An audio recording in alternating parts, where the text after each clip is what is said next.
Di sebuah ruang arsip bawah tanah di Eropa, tersimpan dokumen yang tidak pernah dipublikasikan ke publik.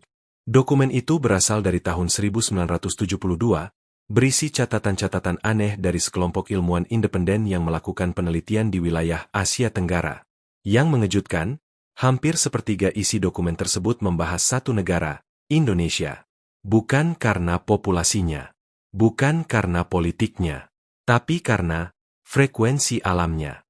Para ilmuwan mencatat bahwa Indonesia adalah satu dari sedikit titik di bumi yang memiliki resonansi energi unik, bukan hanya dari aktivitas geologi, tapi dari sesuatu yang mereka sebut pola harmoni biospiritual. Istilah itu, tentu saja, tidak pernah muncul dalam jurnal sains manapun, karena setelah laporan itu selesai ditulis, seluruh tim peneliti bubar. Salah satunya bahkan dilaporkan menghilang saat sedang menyelam di perairan Raja Ampat. Beberapa tahun kemudian, sebuah memo internal dari lembaga luar angkasa menyebut Indonesia sebagai zona merah informasi, daerah yang tidak boleh terlalu banyak diekspos secara ilmiah karena dapat memicu perhatian massal yang tak terkendali. Namun tidak berhenti di situ. Leonardo da Vinci, dalam sketsa manuskrip yang tak pernah dipamerkan, menggambar gugusan pulau yang tidak sesuai dengan geografi Eropa manapun. Dan di bawahnya tertulis, disinilah titik keseimbangan langit dan laut. Sketsa itu, belakangan, ternyata cocok dengan bentuk kepulauan Indonesia saat dilihat dari atas, beratus tahun sebelum peta modern ada. Selama ini, dunia sibuk membicarakan kuasa barat, teknologi timur, dan masa depan di kutub utara. Tapi tidak ada yang membahas Indonesia. Bukan karena tak penting, tapi karena terlalu penting untuk dibahas. Jika dunia tahu apa yang sebenarnya disimpan Indonesia, alamnya, manusia-manusianya, rahasia di bawah gunung-gunung dan lautan, maka pusat perhatian global akan bergeser. Dan mereka tidak siap untuk itu. Maka semua dikemas sebagai eksotisme, budaya tropis, destinasi wisata. Disederhanakan, dikemas ulang, disembunyikan. Sebab jika Indonesia sadar betul siapa dirinya, keseimbangan dunia bisa berubah. Dan itu bukan teori konspirasi. Itu cuma kemungkinan yang terlalu masuk akal untuk diabaikan. Namun sebagaimana semua rahasia besar dalam sejarah, selalu ada celah yang terbuka. Kadang lewat mimpi seorang anak desa. Kadang lewat tulisan tangan tua yang terselip di rak perpustakaan yang nyaris rubuh. Dan kadang, lewat bencana alam yang tidak bisa dijelaskan sains secara utuh. Tahun 2004. Gempa besar mengguncang Aceh dan menggulung wilayah pesisir.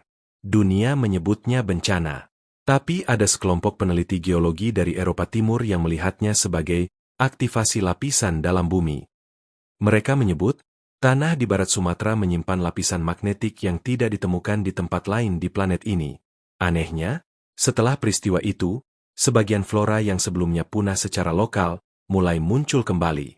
Hutan yang dianggap gundul selama puluhan tahun, meregenerasi dengan kecepatan tak biasa. Di antara pepohonan muda itu, ditemukan satu spesies tanaman yang hanya pernah tercatat dalam manuskrip kerajaan Majapahit.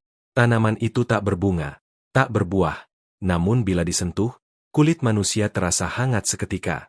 Dan dalam catatan kuno, tanaman itu disebut sebagai penjaga keseimbangan. Lalu datang kisah-kisah aneh dari bawah laut.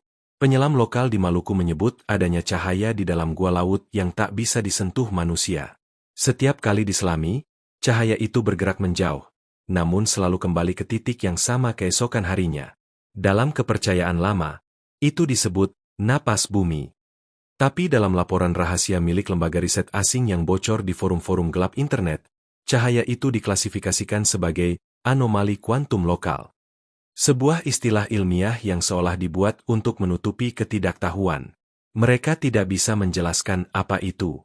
Tapi mereka sepakat satu hal, tidak boleh ada yang tahu terlalu banyak.